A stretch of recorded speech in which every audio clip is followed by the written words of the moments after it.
Time to talk about those deep sleepers. And these are the guys that might not necessarily be the last pick in your draft, but they're going much past halfway point and going into the later rounds where you're just kind of trying to find that next big thing. But before we get into it, Mr. Nameco. So make sure you check out all of our videos and rankings. You can click on it. Also, there's somewhere right by me that they can click, and they can go right to our rankings. And also be sure to check out our top 150. But also, please subscribe, leave a thumbs up. We put a lot of work into these things. Leave a comment as well, and we're gonna try to respond to comments as well. If you have a deep sleeper and you want to share that with the FSD community, please post it. Put it in the comments. We love comments. Even the mean ones. Tom Murphy's the first one I want to talk about. Current ADP, average draft positions, going around 220. He's a catcher out there for Colorado. The main reason his ADP is so low is because he is battling Tony Wolters for the starting gig, and even whoever ends up winning that, they're probably going to split. They are going to hurt each other's value a little bit. But Murphy's numbers are too good to ignore. And 303 at bats last year in the minors. Hit 327, he had 52 extra base hits. When he got called up into the bigs, he only had 44 at-bats. He had 7 extra base hits during that time. I just think the potential is definitely there for him to bat for average and have some pop. And I think for where he's going on draft day, he's a good catcher to take a gamble on. So the first guy I'm going to talk about out of all of them, the deep sleepers on my list, is the least deepest, the shallowest deep sleeper. But that's Andrew Miller, relief pitcher, obviously, for the Cleveland Indians. This guy is so good. He should be closing for him, but he's not for whatever reason. And if he was on any other team, he probably would be the closer. But what that means is if it looks like there's an opportunity he could step into that role at some point. If the incumbent slips, obviously, maybe somebody's asking for him in trade. It's probably a really high trade demand. But just look at his numbers from last year, a .69 whip, 1.45 ERA. But here's the thing that I love. In 74 innings, he had 123 strikeouts. Pretty good. Are you kidding me? Just absolutely. He's just solid. And even if he doesn't close, he's going to help you in every other pitching stat, basically, for you. He's pretty good. Wins. Obviously won't get many of those, but yes. He's pretty good. Neftali Feliz I want to talk about next. Relief pitcher from Milwaukee. I've always been a big Neftali fan, but the biggest thing here to think about is just risk reward, okay? I mean, his ADP is right around 288 right now. I mean, that might come down a little bit, but we'll see. But again, it's just, you're not really having to risk much getting him on your team. And there's still the potential there. I mean, we've seen it. We've seen what he can do when he's healthy, but that's the key with him. The guy just can't stay healthy. But risk reward for where you're getting him, for what he could potentially do, we think he's worth a gamble late.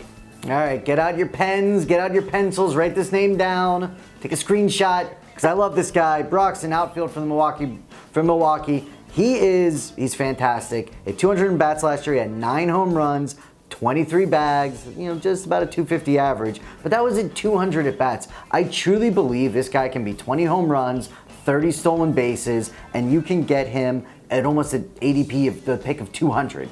That's just a great, great value. I'm even willing to go a slightly bit higher on him. So he's a guy that should be in your queues when you're doing your draft, and make sure that you grab him because you can get him late and he could pay big dividends for you.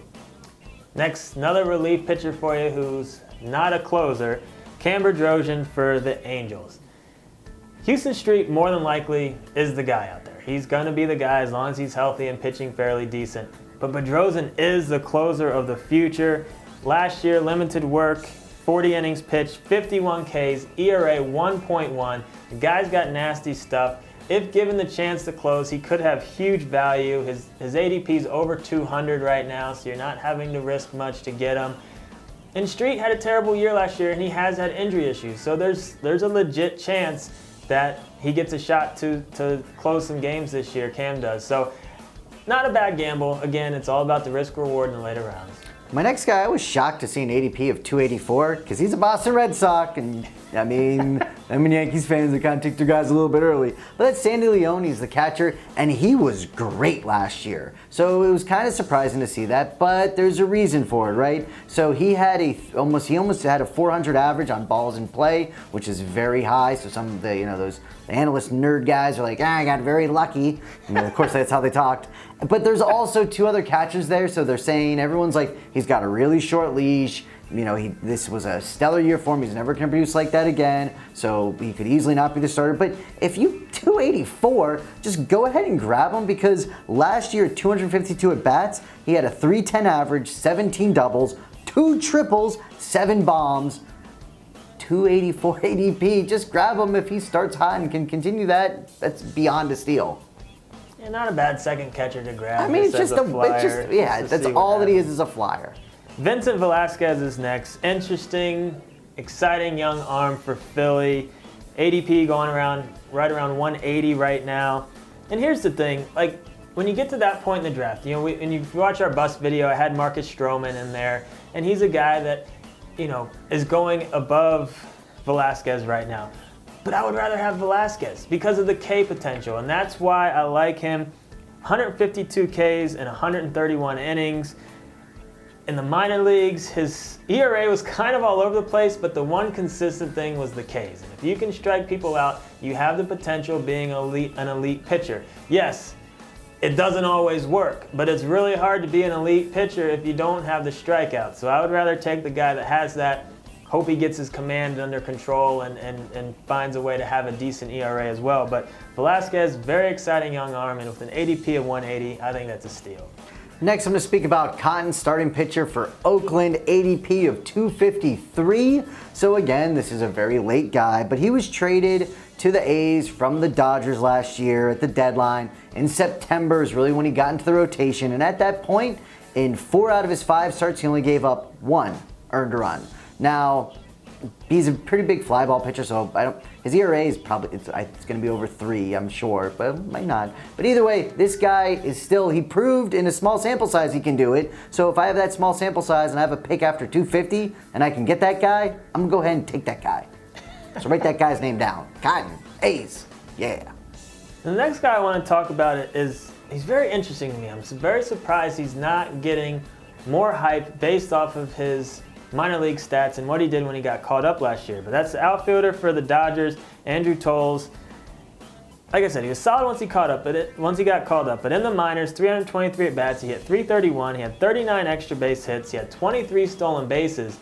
I don't see what's not to like. He's pretty much got an everyday job locked in at left field. I think there's potential here of great value on draft day. His ADP isn't even really on the charts at like 330 right now. So I expect that to change if he does anything during spring training, but this is a guy that has all the things that you look for in a sleeper, but he's not getting the hype, which is another thing that you want with a sleeper, because you can draft him. Which is rare in this day and age. Again, it's kind of surprising he's not getting more attention. So we'll see if that continues. A lot of times we shoot this video and I have a guy that fits this, and then he gets a little bit of hype on ESPN or whatever, and then all of a sudden he's on everyone's sleeper list. But as of now, he's not getting much Note attention. the date posted video. All right, last guy I'm talking about is Hunter Renfroe from the San Diego outfielder.